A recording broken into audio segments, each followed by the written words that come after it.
Hello students, today's topic is cell junction. ये आपका general physiology का चैप्टर नंबर 2 सैम्बुलिंगम के अकॉर्डिंग। इसमें क्या है, सेल जंक्शन क्या होता है? Cell junction is the connection between the neighbouring cells. Neighbour cells के बीच में कनेक्शन इस तरीके से, ये नेबर सेल, एक सेल ये होगी एक सेल ये होगी, इसके बीच में कनेक्शन होता है, इसे हम सेल जंक्शन बोलते हैं। और the contact between the cell and extra cellular matrix, cell और एक्स्ट्रा सेलुलर मैट्रिक्स के बीच में जो कनेक्शन होता है उसे हम मेम्ब्रेन जंक्शन बोलते हैं या सेल जंक्शन बोलते हैं। ये होते हैं 3 टाइप के: occluding junction, communicating junction and anchoring junction. तो फर्स्टली हम पढ़ेंगे occluding junction. Cell junction which prevent intercellular exchange of substances are called occluding junction.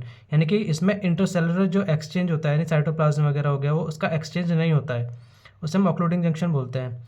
These junctions prevent the movement of ions and molecules from one cell to another cell. यानी कि इसमें क्या होता है, जो आयंस और मॉलिक्यूल्स का movement नहीं होता है इसमें, एक सेल से दूसरे सेल्स के अंदर। इसका एग्जांपल है टाइट जंक्शन। टाइट जंक्शन इस तरीके से होता है, ये होगी सेल 1 और ये होगी सेल 2। इसके बीच में जो ये जंक्शन बना हुआ है, ये इस तरीके से, ये होता है टाइट जंक्शन। इसके बीच में से ना मॉलिक्यूल्स पास हो सकते हैं ना आयंस पास हो सकते हैं। तो टाइट जंक्शन बेसिकली होते क्या हैं? It is the intercellular ऑक्लूडिंग junction that prevents the passage of large molecules. यानी लार्ज मॉलिक्यूल्स जैसे प्रोटीन्स हो गई, ये सब इससे पास नहीं हो पाते। इट इज़ ऑल्सो कॉल्ड जोनुला ऑक्लूडेंस, इसे हम जोनुला ऑक्लूडेंस भी कहते हैं। अब बात करते हैं प्रोटीन्स कौन कौन से होती हैं इसमें टाइट जंक्शन में। टाइट जंक्शन मेम्ब्रेन प्रोटीन्स और इंटीग्रल मेम्ब्रेन प्रोटीन कौन कौन से होते हैं? Occludin, claudin and junctional adhesion molecules. Second आपका स्कैफोल्ड प्रोटीन। स्कैफोल्ड प्रोटीन्स जो होती हैं वो एज ए सेल सिग्नलिंग का काम करती हैं। और पेरिफेरल मेम्ब्रेन्स प्रोटीन्स कौन कौन से? सिंगुलिन, सिम्प्लैंकिन एंड ZO123। अब बात करते हैं फंक्शंस की। फंक्शन ऑफ टाइट जंक्शन कौन कौन क्या क्या फंक्शन हो सकते हैं? Strength and stability, selective permeability, large molecules pass हो सकते हैं इसमें से, fencing function, maintenance of cell polarity, blood brain barrier. Second है आपका communicating junction. Cell junction which permit the intercellular exchange of substances are called communicating. यानी कि इसमें इंटरसेल्युलर जो एक्सचेंज है साइटोप्लाज्म का या मॉलिक्यूल्स का या आयंस का, वो एक्सचेंज हो जाता है इसमें। These junctions permit the movement of ions and molecules from one cell to another cell. ये इसका एग्जाम्पल क्या है? Gap junction. गैप जंक्शन ये क्या होता है? ये होता है इस तरीके से, ये इस तरीके से हो गया, एक सेल ये हो गई और ये दूसरी सेल ये हो गई आपका, इस तरीके से इसके बीच में बन गया एक जंक्शन, इसे बोलते हैं हम gap junction. It allows passage of ions and smaller molecules between cells. It is also called nexus. It is present in heart basal part of epithelial cells. Basal part होता है सबसे नीचे वाला पार्ट, यानी कि जिस तरीके से अगर ये सेल है तो इसके नीचे वाला पार्ट, इसे हम बेसल पार्ट बोलेंगे, एपिथेलियल सेल का basal part. Intestinal mucosa. Functions की बात करते हैं। फंक्शन तो बेसिकली वही होगा, एक्सचेंज हो रहा है केमिकल मैसेंजर्स का, यानी कि इंट्रासेलुलर जो मॉलिक्यूल्स आयंस होंगे इसका एक्सचेंज में हेल्प करेगा। Helps in rapid propagation of action potential from one cell to another cell. यानी कि जो एक्शन पोटेंशियल जनरेट हो रहा है हमारी बॉडी में, उसको बहुत ज़्यादा रैपिड होता है वो एक तरीके से, तो उसको भी ये पास करता है गैप जंक्शन। अब आता है थर्ड, एंकरिंग जंक्शन। इसके नाम से पता लग रहा है एंकर कर रहा है, यानी strength.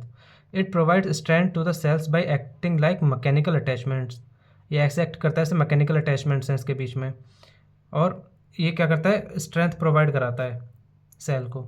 Anchoring junctions are classified into 4 types: actin filament and intermediate filament attachment. ये 2 तरीके के होते हैं, इसके बीच में पार्ट होते हैं। जैसे कि एक्टिन फिलामेंट अटैचमेंट के कौन कौन से पार्ट हैं? एडहेरेंस जंक्शन, ये क्या होता है? सेल टू सेल होता है। फोकल एडेशन, ये क्या होता है? Cell to matrix. Intermediate filament attachment, इसमें क्या होता है? डेस्मोसोम होते हैं, ये सेल टू सेल कनेक्शन होता है। हेमिडेस्मोसोम्स, इसमें क्या होता है? सेल टू मैट्रिक्स होता है कनेक्शन। जैसे कि ये आपका सेल 1 ये हो गई, सेल 2 ये हो गई। इसमें क्या एक्टिन फिलामेंट हो गए। एक्टिन फिलामेंट में क्या क्या रहता है? एक एडेरेंस जंक्शन और दूसरा क्या था? Focal junction. फोकल जंक्शन का है सेल टू मैट्रिक्स, ये मैट्रिक्स हो गया, सेल हो गया कनेक्शन इसका। और एक्टिन में क्या था? Cell to cell connection, adherens junction.